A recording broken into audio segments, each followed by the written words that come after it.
বিসমিল্লাহির রহমানির রহিম।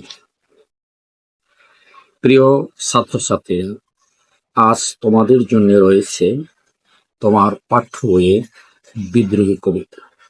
যে কবিতাটির মাধ্যমে বিদ্রোহী কবি কাজী নজরুল ইসলাম তৎকালীন শাসকের বিরুদ্ধে তার অবস্থান তুলে ধরেছেন এবং ভারতবর্ষের মানুষদের উপনিবেশিক শাসনের বিরুদ্ধে সচেতন করে তুলেছে। বিদ্রোহী শব্দের অর্থ প্রচলিত বা বর্তমান শাসন ব্যবস্থার বিরোধিতা।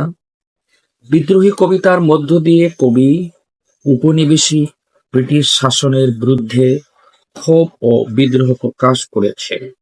প্রিয় ছাত্রছাত্রীরা, বিদ্রোহী কবিতার মধ্য থেকে বিভিন্ন বোর্ডে যে প্রশ্নগুলো বেশি আসে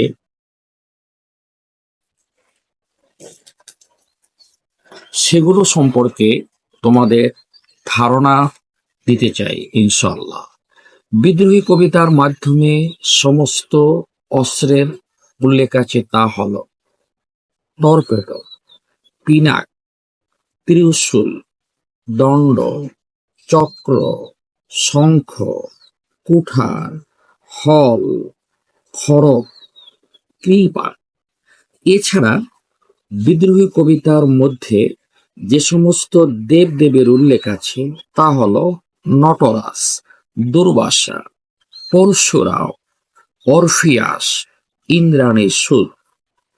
এ কবিতার মধ্যে যে সমস্ত যোদ্ধার উল্লেখ আছে তা হল ভীম, ধর্মরাজ, বিশ্বামিত্র, শ্যাম, বলরাম, চেঙ্গিস, পৃথি। এ কবিতার মধ্যে কবি যে সমস্ত বাদ্যযন্ত্রের উল্লেখ করেছেন তা হল তুর্য, বিষাণ, সিঙ্গা, ডমরু, বাঁশুরি, বীণে। প্রিয় ছাত্রছাত্রীরা, বিদ্রোহী কবিতার লাইনগুলো বোঝা একটু কঠিন, সহজতর নয়, যার কারণে তোমাদের পরীক্ষার সুবিধার্থে বিশেষ লাইনগুলো শাব্দিক অর্থ সহ ব্যাখ্যামূলক অর্থ তুলে ধরা। বল বীর, বল উন্নত মম শির, শির নেহারি আমারি, নত শির ওই শিখর হিমাদ্রির। আমি চির দুর্দম, দুর্বিনীত নৃশংস, মহাপ্রলয়ের আমি নটরাজ, আমি সাইক্লোন, আমি ধ্বংস, আমি মহাভয়, আমি অভিশাপ পৃথির, আমি দুর্বর, আমি ভেঙ্গে করি সব চুরমার। অনিয়ম উচ্ছৃঙ্খল, আমি দলে যাই যত বন্ধন যত নিয়ম, আমি মানি না কোনো আইন। প্রিয় ছাত্রছাত্রীরা, আমি তোমাদের সামনে কবিতার যে স্তবকটি পড়লাম সে স্তবকের শাব্দিক অর্থগুলো মনোযোগ দিয়ে শুনবে, প্রয়োজনে বই সামনে নিবে। কবিতায় বর্ণিত বলবীর দ্বারা বাঙালিকে বোঝানো হয়েছে। কবিতায় বর্ণিত মম শব্দের অর্থ হলো আমার, নেহারি শব্দের অর্থ হলো দেখে, শির অর্থ হলো মাথা, হিমাদ্রির শব্দের অর্থ হলো হিমালয়, শিখর শব্দের অর্থ চূড়া, চির দুর্দম যাকে দমন করা কঠিন, দুর্বিনীত শব্দের অর্থ বিনীত নন, নৃশংস অর্থ হিংস্র, মহাপ্রলয়ের অর্থ ভয়ানক ধ্বংস, নটরাজ দেবতা শিব, পৃথির বেন রাজার পুত্র, দুর্বল অর্থ যাকে সহজে প্রতিরোধ করা যায় না, উচ্ছৃঙ্খল নিয়ম মানে না, দলে পদদলিত। প্রিয় ছাত্রছাত্রীরা, স্তবকের গুরুত্বপূর্ণ শব্দগুলো শিখলে এখন থেকে তোমাদের পরীক্ষায় জ্ঞানমূলক ও অনুধাবন ও নৈবেত্তিক প্রশ্ন আসতে পারে। এখন আমরা স্তবকের অর্থ সহ ব্যাখ্যা জানব।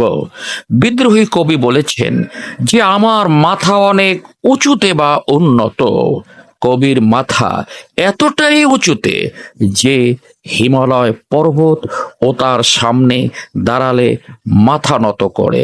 তিনি আরো বলেন যে আমাকে দমন করা কঠিন, আমি কারো কাছে মাথা নত করি না স্রষ্টা ছাড়া। আমি শত্রুর জন্যে প্রয়োজনে হিংস্র হতে পারি। তিনি আরো বলেন যে প্রয়োজনে তিনি দেবতা শিবের মতো ভয়ঙ্কর হতে পারেন। তিনি একথাও বলেন তিনি কোনো নিয়ম মানে না, কোনো আইন মানে না, এবং তিনি প্রয়োজনে সকল বন্ধন ভুলে সব ভেঙ্গে চুরমার করতে পারেন। প্রিয় ছাত্রছাত্রীরা, এখন আমি আরেকটি স্তবক নিয়ে আলোচনা করব, যে স্তবকটি থেকে পরীক্ষায় আসতে পারে। আমি উত্তর বায়ুমলয়, অনিল উদাস পুরবী হাওয়া, আমি পথিক কবির গভীর রাগিনী, বেনুবিনে গান গাওয়া, আমি আকুল নিদাক্তি আশা, আমি রুদ্র রৌদ্র রবি, আমি মরু নির্ঝর ঝরঝর, আমি শ্যামলিমা ছায়া ছবি। পূর্বের স্তবকের মতো এই স্তবকও বিশেষ শব্দের অর্থগুলো শুনবে, প্রয়োজনে বই সামনে নেবে। মলয় শব্দের অর্থ মলয় পর্বত, অনিল শব্দের অর্থ বায়ু, পূরবী অর্থ যে বাতাস কোনো দিকে যাবে কোনো ঠিক নেই, রাগিনী অর্থ গানের সুর, বেনুবিনে গান গাওয়া, খণ্ড তৃষ্ণার্ত, রৌদ্র রুদ্র রবি, রাগম্বিত সূর্য, নির্ঝর ঝর্ণা, শ্যামলিমা সবুজ শ্যামল। বিদ্রোহী কবি বলেছেন আমি মলয় পর্বতের বায়ু ও পূরবী হাওয়া, আমি পথিক কবির গভীর অনুরাগের গান। কবি আরও বলেছেন আমি প্রচণ্ড তৃষ্ণায় প্রচণ্ড সূর্যের তাপ, আমি মরুভূমির বুকে প্রাণ ঝুরানো ঝর্ণা ও সবুজ শ্যামল প্রকৃতি। কবি বুঝাতে চেয়েছেন তার মনে যেমন প্রচণ্ড ভালোবাসা রয়েছে, আবার বিদ্রোহ রয়েছে। প্রিয় ছাত্রছাত্রীরা, আমি তোমাদের সামনে বিদ্রোহী কবিতার অনেক নির্ভরযোগ্য তথ্য দিয়েছি, তারপরও কিছু কিছু তথ্য তোমাদেরকে জেনে রাখা উচিত, সেগুলো সম্পর্কে একটু শর্ট তথ্য দিচ্ছি। বিদ্রোহী কবিতাটি কাজী নজরুল ইসলাম রচিত অগ্নিবীণা কাব্যগ্রন্থ থেকে নেওয়া হয়েছে। যে অগ্নিবীণা কাব্যগ্রন্থটি 1922 সালে প্রকাশ পেয়েছে। অগ্নিবীণা কাব্যগ্রন্থের 2 নম্বর কবিতা হলো বিদ্রোহী। এই বিদ্রোহী কবিতার মধ্যে সর্বমোট লাইন হলো 56টি। হুতাশি হাহুতাশ করে যে নিদাগ গ্রীষ্ম, মরু নির্ঝর মরুভূমির ঝর্ণা,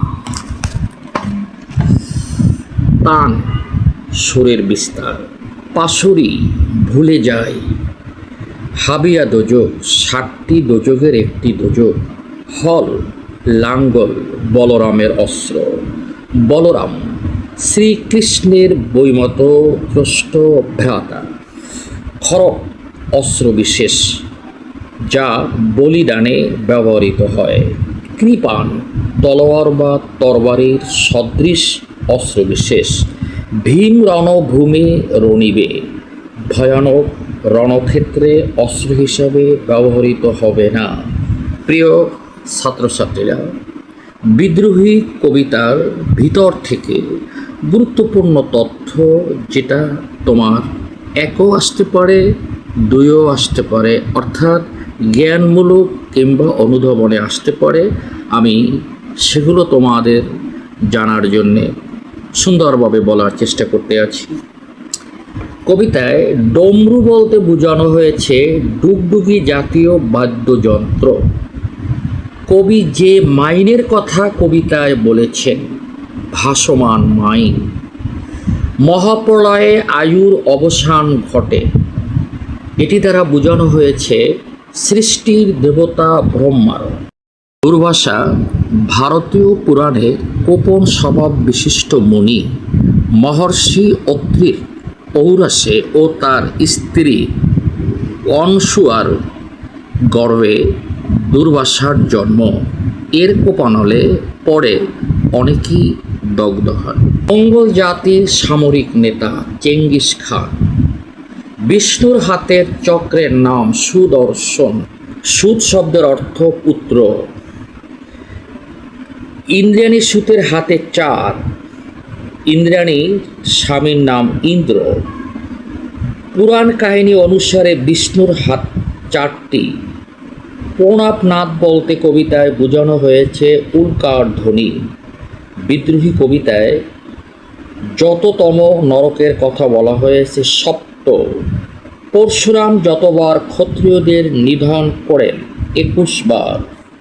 প্রিয় ছাত্রছাত্রীরা, এ পর্যায়ে আমি বিদ্রোহী কবিতার কবি কাজী নজরুল ইসলামের বিশেষ তথ্যগুলো আলোচনা করতেছি। বিদ্রোহী কবি কাজী নজরুল ইসলামের জন্ম 1899। ডাকনাম দুখু মিয়া। উপাধি বিদ্রোহী কবি। ছদ্মনাম ধূমকেতু। কবি কাজী নজরুল ইসলামের উল্লেখযোগ্য কাব্যগ্রন্থের মধ্যে যেগুলো তোমার পাঠ্য বইয়ের মধ্যে রয়েছে: অগ্নিবীণা, বিষের বাঁশি, ছায়ানট, সর্বহারা, সঞ্চিতা। কবি কাজী নজরুল ইসলামের উল্লেখযোগ্য উপন্যাস যেগুলো তোমার পাঠ্য বইয়ের মধ্যে রয়েছে: বাদনহারা, মৃত্যু ক্ষুধা, কুহেলিকা। উল্লেখযোগ্য নাটক: ঝিলিমিলি, মধুমালা, আলেয়া এবং পুতুলের বিয়ে। বিদ্রোহী কবিতার প্রথম লাইন: বলবীর বল উন্নত মম শির। শেষ লাইন: বিশ্ব ছাড়ায়ে উঠিয়াছি একা চির উন্নত শির। আমি আলোচনা শেষ পর্যায়ে এসে তোমাদের কাছে বলতে চাই, ভিডিওটার মাধ্যমে তোমাদের একটু উপকার হলে তোমরা দোয়া করবে ও তোমরা স্টাডি অফ বাংলা চ্যানেলে সাথে থাকবে। পরবর্তী কোনো ভিডিওতে কণ্ঠে সাক্ষাৎ হবে। আল্লাহ হাফেজ।